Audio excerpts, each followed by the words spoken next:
Hey guys, Michael Gogan here. We're back, season 2, talk about it. Today we're joined by Boris Altman, Premier Claims. We're going to talk about tips and tricks for getting roofs paid for, and obviously we're going to enjoy some delicious tacos.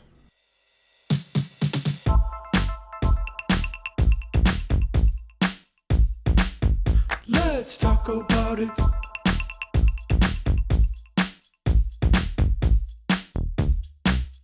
Let's talk about it.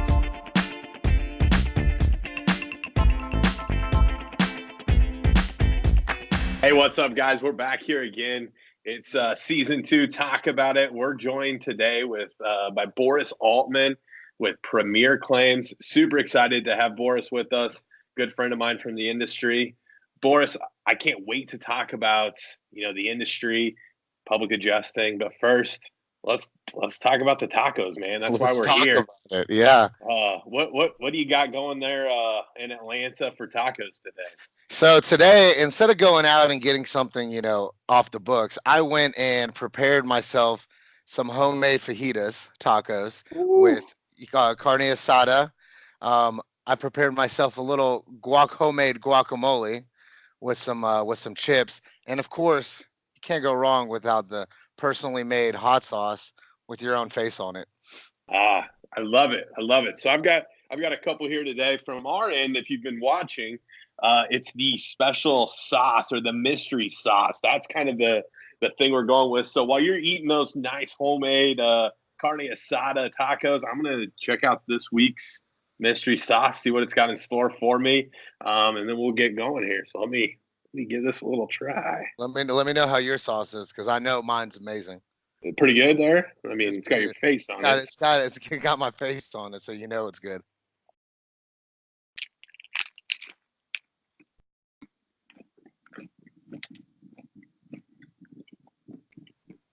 Got a little kick to it this week. Yeah. Yeah, it's warm. It's warm. Good thing I got the do right here. Ooh, ooh, a little spunk to that this week. So pretty good. I'm gonna try to get through the rest of these, and we'll let's get this thing fired off. So before we get into the premiere in the public adjusting thing, congratulations are in order. You just got married here not too long ago, so yeah, congratulations on that. And again, thanks for joining us. I think we've got some great content that we can really share today. Before we dive into that, tell us a little bit about Premier Claims and maybe like how you got into the industry or how you found Premier, and we'll go from there. Yeah. So Premier Claims is a national and international public adjusting firm. We're licensed in 47 states, the U.S. Virgin Islands, Puerto Rico, and Canada. We do work in all 50 states. We are the largest public adjusting firm, and in 2019, we were voted #1 public adjusting firm in the country, right here by the contractors in the industry. One of the things that kind of drove me into Premier Claims and walking into the industry was one of my good friends, Tristan Farrell. He's a senior advisor at Premier Claims. We've been friends for about 6-7 years. And I've always seen him really engaging into the industry, and I was always very curious about it. Asked him a few different questions. I was just getting a little tired of where I was at. I was at NCR for about roughly about 4 or 5 years, and got tired of the corporate world of sitting behind a desk. And I really wanted to expose myself out there, but I wanted something that was gonna pique my interest, get me excited, always be happy. And with this type of industry, helping the policyholder and the insured when they're not able and they're backed up into a corner, it's just very satisfying helping somebody cross over the finish line. Yeah, absolutely. So that kind of really gets us great questions lined up here. So good introduction there. When you talk about public adjusters, I think one thing that sometimes is difficult for the contractor is to know, hey, when do I need a public adjuster? When does it make sense to reach out and get a public adjuster? Obviously, you're advocating on behalf of the policyholder. Um, in your opinion, when is it the right time for me as a contractor to reach out and get you as a public adjuster? Let me tell you, always from the beginning is always the good start point. But obviously, not every contractor wants to just give away their claims right from the jump. But let's say the contractors file the claim, they're backed up in a corner, they have no other option. that's usually the time, instead of muddying the waters and trying to go into that second, the third inspection, getting to the first or second engineer. That's kind of the key point of bringing us in. You always want to be prepared, always have the proper documentation, and just know that the file is ready to be handed over to a public adjuster. Obviously, if the damage is not there, that's something you kind of want to push to the side. Know that there's no damage, document the photos there, so when the next storm does hit and the damage is there, you're probably ready to go. Perfect. So now I've got two new questions. You talked about, not wanting to hand the claim over. What would you say? Obviously, it's your job as a public adjuster to help get the claim paid for, but do you guys usually see an increase in the claim size once a public adjuster enters the playing field, or how does that work for you guys? Yeah, so we use a software called Salesforce that actually documents every single one of our gross, anywhere from a commercial claim to a residential claim. We've seen the average growth on a residential claim between 40 to 60%. Commercial usually ranges between the 200 to 240% growth.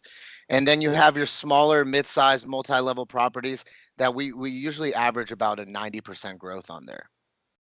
Perfect. So, on one hand, you see it as a contractor, like, I don't know if I want to give this claim over. I want to pay anything for this, but it pays for itself in terms of the average growth on those claims. So that's really cool. From like just hearing you speak and seeing you around at the events and stuff, one thing I think you do really, really well is get ready for adjuster meetings, because it really boils down to building that relationship, building that rapport.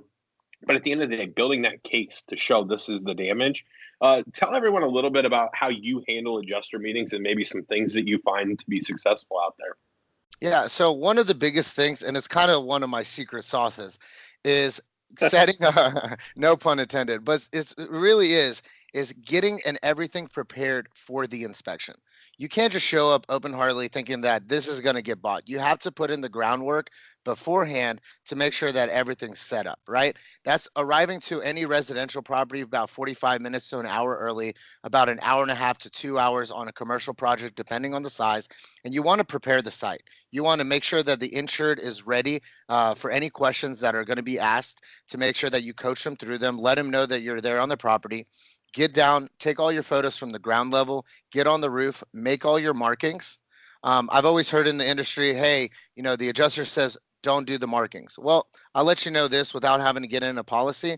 There's nowhere in any policy that states that you can't mark or pre-mark a roof before the adjuster gets there. If you're worried about that, take a little chalk, draw a little dot on there, just so you kind of have that remembrance that was there. So when you're walking through the roof, you can point it out.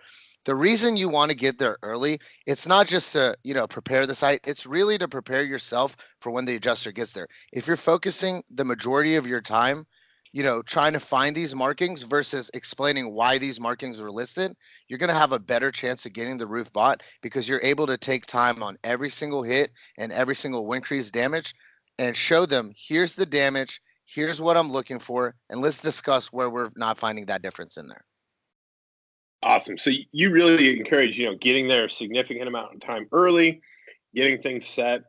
Do you see like a success rate in that? I mean, I'm sure you've had times where you're running tight on adjuster appointments and maybe you aren't able to get there as early as you want. Do you really see that being a very beneficial thing for you? Yeah, I'm glad you actually said that. So I've actually had days before where I'm not able to get there, but maybe 5 or 10 minutes before the adjuster meeting starts. And those are the ones that I've noticed that I've had less of, more of a pullback on there, right? I don't have enough time. Again, the adjuster's also rushing because he has this next appointment in his schedule that he needs to get to. He wants to get in and out as fast as possible. And by him not being able to see all the damage, it just shows that. So if you can space your adjuster meetings enough to get yourself there, even at least 30 minutes before, so you know what the property is looking like, it's just going to help you that much more. Absolutely. Absolutely. So I think now is kind of a perfect time. Those were some great answers. Take a quick little break here. Remember, if you do want to get anything more from this, we're going to have all the PowerPoints and documentation from Boris and Premier Claims available. Just click the link below. We'll get those sent over to you. But let's just take a quick little break here, and I need to get some more water after that sauce, and we'll be right back. All right. Let's talk about it.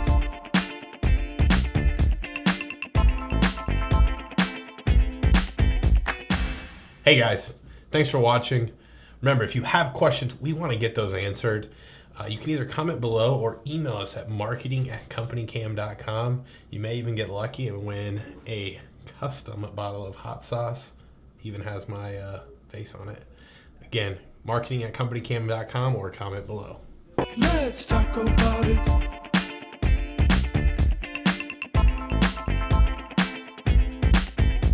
All right, guys, we're back here. We've got Boris still with us. Again, thanks, Boris, for joining us. Excited to have you. Let's go ahead and jump into something that I've heard you talk a lot about, different things. I've been on webinars with you. You're kind of the king of it. Documentation. I know you're a huge believer in documentation from the very first time you step on a property all the way through completion. Tell us why you feel strongly about it, but why is that so important? Like, what are your, like, where's that come from you? Well, see, without documentation, I'll guarantee you everything on this earth that a claim is never going to be bought. Because at the end of the day, this is all legality, right? So if it all boils down to litigation and you don't have something to show, it's never going to get bought, right? So the adjuster that's out there on the field doing the inspection, his main job is to take enough photos to take back to his desk and show his boss, because without his boss seeing what's going on under the property, he's going to view it as no damage whatsoever, right? So that's why I feel like it's one of the biggest things, if not the most important thing of a claim. Taco's good. Caught me right in the mid-bite there. So with that, I'm taking all these pictures. How do I know what's enough? I send my guys out there. I hear it all the time that my guys don't take enough photos. At CompanyCam, obviously, we make taking photos easy, but what's kind of like a guideline? How many photos should they be taking on these jobs? Yeah, my answer is always more, right? But if Yeah. if it really boils down to it, I personally recommend at least 100 photos on a residential property, a minimum of 200 to 300 on commercial, right? It's never going to hurt your finger to keep snapping more photos, right? And CompanyCam, what I really love about it, it doesn't store all those photos onto my phone and just keeps it on a drive. So there's no reason for me to not take more photos. If I get to a hail hit, I usually take about 4 or 5 photos of it, right? Because circling around it, I might just get that one photo that demonstrates broken matting or the granules driven in and things like that. Yeah, absolutely. And I know we have a great relationship here at CompanyCam with Premier Claims, great partnership. Tell us why CompanyCam is so valuable to Premier Claims on the public adjusting thing. Yeah, so as a public adjuster, again, we have to demonstrate what is going on the property. If a contractor sends us a denied claim, in order for us to get that claim to another reinspection, we have to show them exactly what's going on. On average, I get this all the time. A contractor sends me a file, 10 photos, 6 from the ground, 2 from the top of the roof, and then one far away shot of this hail damage, and they're like slam dunk. It's not a slam dunk because I need more than one hit to show to the adjuster in order to get this reinspection set. So proper documentation is always a major key, and always remember that. It's never enough photos that you could take. The biggest thing that I always tell all my contractors is we want to flood the carrier with so much documentation that they drown in it. So even the king of claims isn't going to be able to get a claim paid for with 6 pictures, is what you're Definitely not. I take roughly about 50 to 60 photos even before I get on the roof.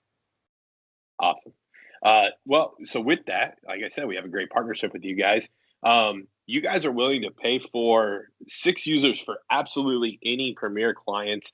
And depending on the size of the client, you'll pay for unlimited CompanyCam users. Obviously, you spoke to how it's, makes the process of you getting pictures and getting those to the carriers a lot easier. Why are you guys so into CompanyCam? Like, I love that you are, but like, tell me why that's such a good thing for Premier. This one might be a little bit longer than my other statements, but this is just because it's so important to me, right? The reason we want to pay for it is we want to make sure that you're sending us the proper documentation. The biggest thing I've always heard is, why do public adjusters take forever? Well, it's because a lot of the times we're getting files with 10 photos on there. We have to send somebody out that's not in that area to that area to document 100 photos to get back to us. That might take a week or two just to schedule somebody out there. So if you send us a properly built file and we do what we do best, negotiate the claim, and we have all the tools beforehand, it's going to make it that much easier. So by us paying that extra bit of money to get it on the front end, it's just going to help us on the long end, right? So if you're getting out there, you're taking the photos, we want to set every single claim as if it's going to court, right? As if it's going to suit. If we have the claim properly documented, estimates, contractors bid, photos, all the documentation, aerial shots, things like that, we can get the claim moved up so much faster instead of having that communication where we send it to the adjuster. And they're like, "Hey, we need 50 more photos." Well, those 50 more photos are going to take another 2-3 weeks. And that's really what slows down that process. For sure. Yeah. I mean, getting you guys what you need to do the job obviously is going to make your job easier. Yeah. I kind of liken it to if you, send a crew out to reshingle a roof and you give them, a little tiny hammer and, step ladder. It's not going to be very easy to get that roof reshingled. So getting you guys what you need obviously is a big thing. I want to speak a little bit. Premier Claims is our backyard neighbors. Just 45 minutes from our office. We can be at your office, and I've been there. Tell everybody kind of the structure of Premier, because I don't think you spoke to like being the public adjuster of the year in 2018, which is an awesome recognition. But your guys' office and how it's structured is really impressive to me. Tell everybody out there about your team and kind of how things go through that process. Yeah, so our culture at Premier Claims is up and going, right? Everybody's in a great mood. When I walk into the office, when I get into Omaha, I literally feel that the atmosphere is just so uplifting. When I started at Premier Claims, I believe we were at maybe 15 employees or something like that, around that ballpark. Today during our Friday meeting, we got word that we were at 99 employees as of today. Yeah, that's a huge growth, and that just demonstrates how people are encouraged to come, and when they walk into that atmosphere, it just brings them into it. We have about 43 people on the field, and we're growing with our field guys right now. I think we're at 53 full-time employees, and then we have some guys across the country that are doing our business development. Awesome. So one thing, and there's nothing wrong with this model, but I know a lot of public adjusters love the big commercial jobs. Makes sense. Everybody loves the big commercial jobs. They pay well. At Premier, you guys are a little different. Speak to that, because I know you guys have a saying about sheds and malls, and you can give that saying better than I can. But tell us a little bit about that and like the types of claims you guys are willing to handle. Yeah, so one of the reasons that we have that statement, from sheds to malls, we do it all. One of our senior business developers, Pate Smith, he actually did a shed and a mall in one day, and that saying kind of clicked, right? We don't want to make anybody feel that they can't come to us with any problems, right? And in order to do that, we had to build our infrastructure all the way up. That's why we're at 99 employees. We're able to do the breakdown all the way from start to finish, anywhere from our claims processing, and that's when we take in a claim, we do all the paperwork, all the way to our account management department. This is one of the biggest keys of our industry, right? Why are public adjusters hated and disliked? Well, the biggest thing is communication, right? So we build our account management department to about 8 or 9 people right now. Their sole job from the time they walk into the office to the time they leave at 5 o'clock every single day is to update the contractors, the insureds, and let them know what's going on with a biweekly update. And their phone lines are set up to where they can intake calls and give you updates in between, right? So that's just our account management department. Our adjusting department, where they negotiate the claims, is built between 35 and 40 employees, and their sole job is literally attacking the insurance companies, giving them calls, and finding out where the claim's at, negotiating the claim, and bringing it back and forth. All the way to our estimating department, where we have guys that have been in the industry for over 25 plus years, have been GCs, and they know everything that's built into these line items to help grow these claims all the way out, all the way down to our final department, which is our accounting department. Andrew, who heads on our accounting department, he's fabulous. He makes sure that every single check that comes in is issued and sent out at a proper time and gets out to the insured to give the check finally out to the contractor. Yeah, no, that's perfect. You guys have an awesome team there. So one thing I also wanted to kind of hit on, one of our other Talk About It season 2 guests, Balance Claims, awesome company. And I think sometimes there's some confusion on the contractors end of hey, when do I supplement? When do I outsource to a third party supplementer? When should I use a public adjuster? Maybe speak a little bit to answering that question, but then also like your relationship with balance claims and how you kind of remove that question for the Of, contractor. of course, of course. As Premier Claims, we're a public adjusting firm, right? We specialize on negotiating your claim from a denied claim or from the beginning all the way to closeout, right? One of the biggest things that I tell all my contractors, I don't want all your files, right? There's stuff that you could easily do that will save not only your time, but it'll save our time so we can focus on the things that really matter. So every file that comes in, I look at it, I say, hey, is this something that you can go take 20 more photos of, submit to the carrier with a reasoning and get it bought? Or is this something that we can take over and hand over to our partners over at Balance Claims and say, hey, this is a supplementing issue, and let's get this supplemented out where it doesn't need to take out that percentage out of there. Our biggest goal is to save you money along the route, right? I don't want to take 10, 15, 20% of your claim for what? For something that you could have done or something that could have been taken at a lower percentage. And then we look at it and say, hey, is this something a public adjuster needs to be put in place? And then the final step, is this something past our issue? Can we build this file and send it over to litigation? Perfect. And that's something I really, appreciate about Premier is you guys are always so open to provide the contractor help, information. You don't want every claim, but you want to, if you're there for them on the claims that you guys aren't going to actually handle, but you can help give them solid advice, that builds that rapport with the contractor. We love you here at CompanyCam. We love Premier, great company. We're kind of running down towards the end of the segment here. Anything any final things you want to really kind of hit on, talk about? You've told people about documentation and getting to the jobs early. Any other, no pun intended here, but secret sauce that you may have for, tips or tricks that could help that contractor? Yeah, of course. So one of the things that I've learned in this industry is we're in this industry together, right? And we cannot forget that. Contractors, uh, supplementers, public adjusters, attorneys, we are in here for one sole reason, for the end user. And if we forget that, we forget what we're doing here, right? And these are the things that kind of encouraged me to come into this industry, right? I didn't want to be on the insurance side. I wanted to be against it. I wanted to make sure that we can provide the end user a very functional system that they can go from start to finish with ease because they are backed up in a corner, right? And I want everybody to understand this. If you're at one roofing company, you should not have a feud with another roofing company. We should work there together. There are enough roofs, there are enough policyholders, there are enough business out there for us to work together and pass that business alongside. That's why we started the Catalyst Group, right? That's an industry standard that we started that has several different companies. It's pretty much like a toolbox that's given for free to the contractor where they can use, and just it kind of just shows them how we work together, that we want everybody to work together. So just remember, we're all on the same team. You bet. And that really that's a great answer. I didn't know you were going to give that answer and segue into next week's session so well. But again, Boris, thanks for hanging out with us today. I think there's so much truth to that of just coming together in the industry. I see a lot of the big players, guys out there, some of the largest roofing companies in the country, and they're fighting the same cause and they're in the same backyard as other large roofing companies and they're working together. So that's really awesome to see. So next week, we're going to actually be chatting with Doug Quinn from the American Policyholder Association. Super excited about that. And, that is the epitome of coming together and fighting that fight in that right direction. So again, thanks so much for hanging out with us today. Those of you tuning in, we really appreciate you.